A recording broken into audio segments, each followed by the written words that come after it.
Bismillahirrahmanirrahim. Assalamualaikum warahmatullahi wabarakatuh. Bagaimana kabar Ananda semuanya? Semoga kita dalam keadaan sehat walafiat, terhindar dari segala wabah dan musibah, selalu diberi petunjuk dan berada dalam lindungan Allah Subhanahu wa taala. Amin ya rabbal alamin. Sebagaimana biasa, sebelum kita belajar, kita baca selawat dulu.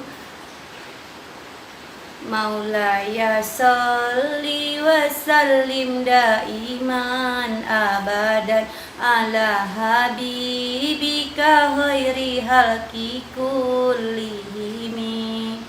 Terima kasih, semoga dengan sering kita berselawat mudah-mudahan di akhir kelak kita mendapat syafaat.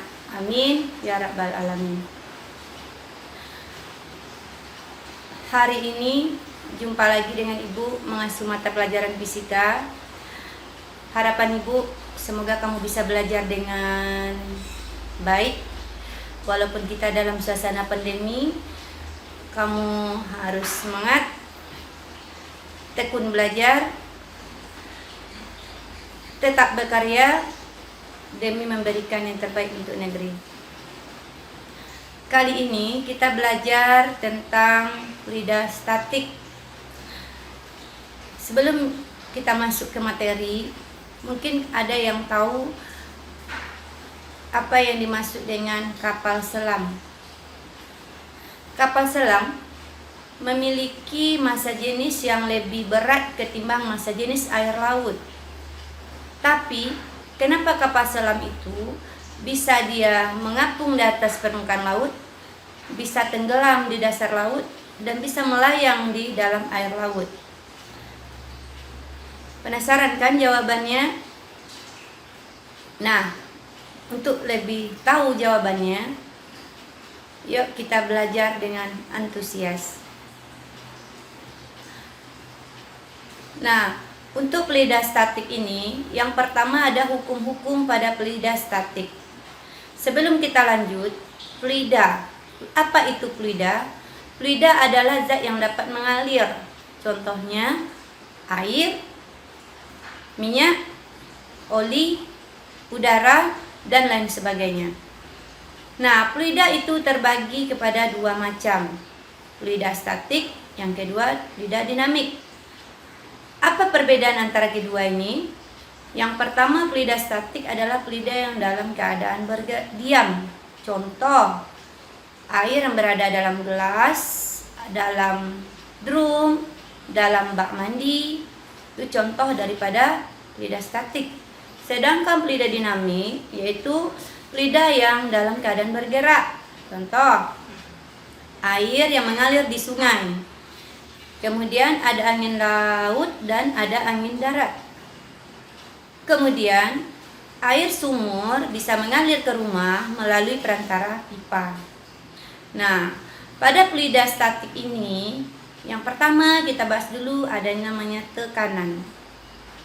Tekanan merupakan suatu besaran turunan. Lambangnya P. Besar tekanan itu sebanding dengan gaya berbanding terbalik dengan massa dengan luas suatu benda.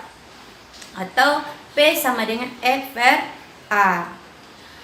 Tekanan itu memiliki satuan 1 Newton per meter kuadrat atau satuan lainnya Pascal.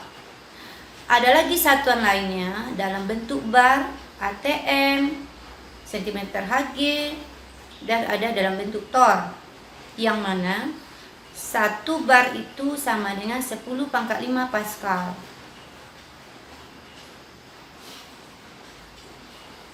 Kemudian 1 ATM 1,01 kali 10⁵ Pascal atau 1,01 bar.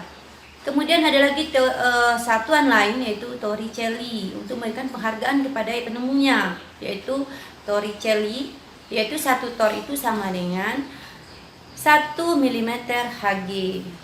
Nah, kemudian tekanan itu ada namanya tekanan hidrostatik. Itu tekanan pada dipengaruhi oleh massa jenis pelidah itu sendiri.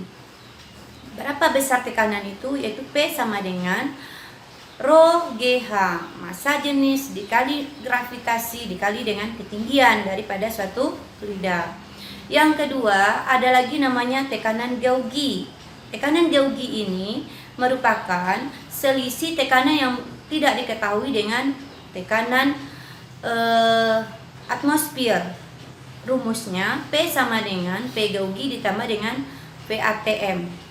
Yang ketiga, ada lagi namanya tekanan mutlak.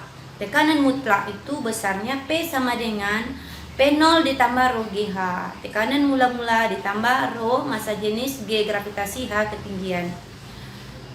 Yang kedua, kita masuk hukum tekanan hidrostatik. Hukum tekanan hidrostatik. Hukum tekanan hidrostatik ini berbunyi setiap titik yang berada pada suatu bidang datar yang berada pada fluida yang sejenis memiliki tekanan mutlak yang sama. Kemudian alat untuk mengukur daripada tekanan ini yang pertama namanya nanometer, yang kedua barometer, yang ketiga yaitu hukum Pascal. Hukum Pascal yang berbunyi suatu fluida yang diletakkan pada suatu ruang tertutup, tekanannya akan diteruskan ke segala arah sama besar. Nah, besarnya tekanan itu P sama dengan FRA, atau F2 dibagi A2 sama dengan F1 dibagi A1, atau gaya akhirnya sama dengan luas penampang 2 dibagi luas penampang 1 dikali dengan gaya 1. Bagaimana kalau misalnya diameternya diketahui di sana? Bisa jadi rumusnya berubah.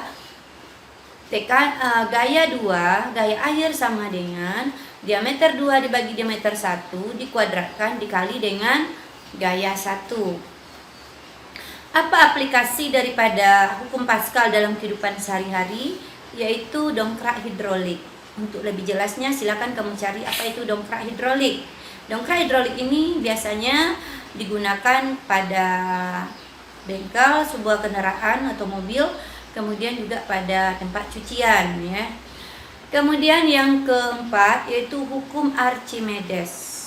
Apa bunyi hukum Archimedes? Yaitu gaya apung yang terjadi pada suatu benda yang dicelupkan pada suatu fluida, baik itu sebagian maupun seluruhnya, sama dengan fluida yang dipindahkan oleh benda tersebut. Nah, berapakah besar gaya apungnya itu? Fa sama dengan M fluida, massa dalam fluida dikali dengan gravitasi. Karena massa dalam fluida itu sama dengan Rho fluida dikali dengan volume benda dalam fluida, maka rumusnya berubah. Gaya apung sama dengan Rho fluida dikali volume benda dalam fluida dikali dengan gravitasi. Nah, apa aplikasi daripada hukum Archimedes dalam kehidupan sehari-hari? Yang pertama namanya hidrometer. Apa fungsi hidrometer itu? Yaitu alat untuk mengukur massa jenis suatu cairan. Yang kedua, kapal selam. Yang ketiga aplikasinya dan keseharian kapal laut. Yang keempat balon udara. Kemudian kenapa kapal tadi bisa dia terapung, bisa tenggelam, bisa melayang? Karena prinsipnya yang pertama, saat dia terapung berarti massa jenis benda kapal itu lebih kecil daripada massa jenis air laut. Yang kedua, kenapa kapal atau benda itu tenggelam? Jika massa jenis benda atau kapal itu lebih besar ketimbang massa jenis air laut. Yang ketiga, kapan benda itu melayang? Apabila kapal atau benda itu memiliki massa jenis yang sama dengan massa jenis air laut.